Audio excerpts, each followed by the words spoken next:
Assalamualaikum warahmatullahi wabarakatuh. Perkenalkan, nama saya Nur Latifah Dulsada. Saya mahasiswa dari Kampus Politeknik Bakti Asih Purwakarta. Di sini saya akan menjelaskan tentang pertumbuhan dan perkembangan hasil konsepsi. Pertumbuhan dan perkembangan embrio dipengaruhi oleh beberapa faktor dan subfaktor lainnya. Yang pertama ada keadaan kesehatan saat ibu hamil. Yang kedua ada penyakit yang menyertai kehamilan. Yang ketiga ada penyulit kehamilan. Yang keempat ada kelainan pada uterus. Yang kelima ada kehamilan tunggal atau ganda atau triplet. Yang keenam ada kebiasaan ibu di saat hamil, yaitu merokok, minum minuman alkohol, dan kecanduan lainnya. Di sini juga ada faktor janin. Yang pertama ada jenis kelamin janin. Yang kedua ada penyakit genetik, kelainan kongenital, pertumbuhan abnormal. Yang ketiga ada infeksi intrauterin. Lalu di sini juga ada faktor plasenta. Apa ibu-ibu di sini tahu apa itu plasenta? Plasenta adalah akarnya janin atau dapat tumbuh dan berkurang dengan baik dalam rahim. Lalu di sini juga ada fase embrionik. Apa itu fase embrionik? Fase embrionik adalah fase pertumbuhan dan perkembangan makhluk hidup selama masa embrio yang diawali dengan peristiwa fertilasi sampai dengan terbentuknya janin di dalam tubuh induk betina. Lalu di sini juga ada tahapan perkembangan pada masa embrio. Di bulan pertama kita sudah melihat terbentuknya organ-organ tubuh yang penting seperti jantung yang terbentuk pipa, sistem saraf pusat atau otak yang berupa gumpalan darah, serta kulit. Embrio berukuran 0,6 cm. Di bulan kedua, ada tangan dan kaki yang sudah terbentuk. Alat kelamin bagian dalam, tulang rawan atau kartilago. Embrio berukuran 4 cm. Di bulan ketiga, seluruh organ tubuh sudah lengkap terbentuk, termasuk organ kelamin luar. Panjang embrio mencapai 7 cm dengan berat 20 gram. Pada bulan keempat, sudah disebut dengan janin, dan janin mulai bergerak aktif. Janin mencapai beratnya 100 gram dengan panjang 14 cm. Di bulan kelima, janin akan lebih aktif bergerak, dapat memberikan respon terhadap suara keras, dan menendang. Alat kelamin janin juga sudah lebih nyata dan akan terlihat lebih jelas bila melakukan USG. Pada bulan ke-6, janin sudah dapat bergerak lebih bebas dengan memutar badan atau posisi bayi tersebut. Pada fase ke-7, janin bergerak dengan posisi kepala di arah vagina.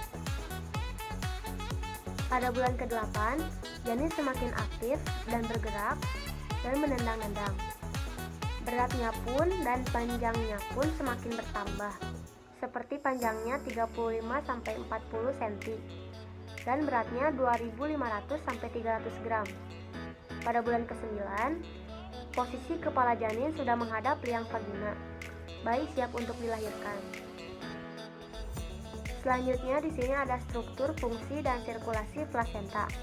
Pembentukan plasenta pada hari ke-8 sampai 9, perkembangan trofoblast sangat cepat dan selapis sel tumbuh menjadi berlapis-lapis.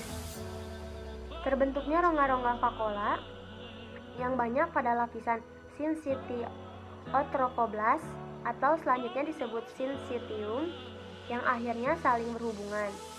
Stadium ini disebut stadium berongga atau lakular stade.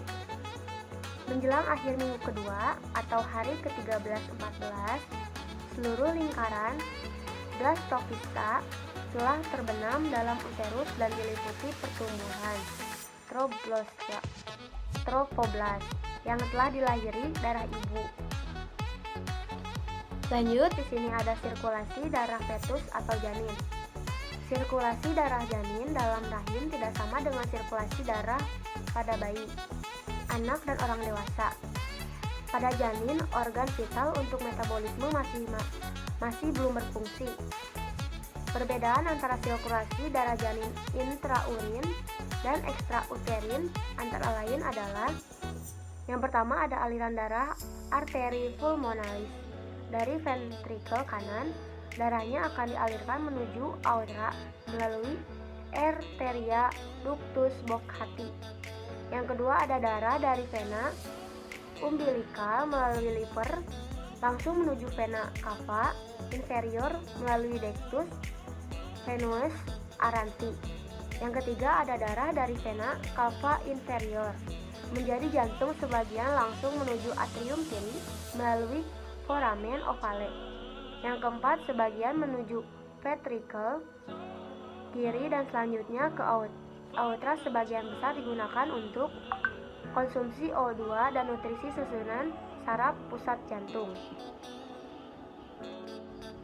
Di situ juga ada gambar sirkulasi darah janin. Lanjut, menentukan usia kehamilan. Gerakan pertama fetus dengan memperkirakan terjadinya gerakan pertama fetus pada umur hamil 16 minggu. Perkiraan tingginya fundus uteri mempergunakan tinggi fundus uteri untuk memperkirakan umur hamil terutama tepat pada hamil pertama. Perkiraan umur hamil dapat ditetapkan. Di sini juga ada guna menentukan usia kehamilan. Yang pertama, untuk menentukan kapan taksiran partus. Yang kedua, untuk menilai apakah pertumbuhan janin cukup baik, fungsi plasentanya cukup baik dengan melihat perkembangan tinggi fundus uteri apakah sesuai dengan usia kehamilan. Yang ketiga, untuk menentukan kehamilan lewat waktu. Yang keempat, untuk dijadikan acuan dalam menentukan sikap, misalnya pada kasus HAP,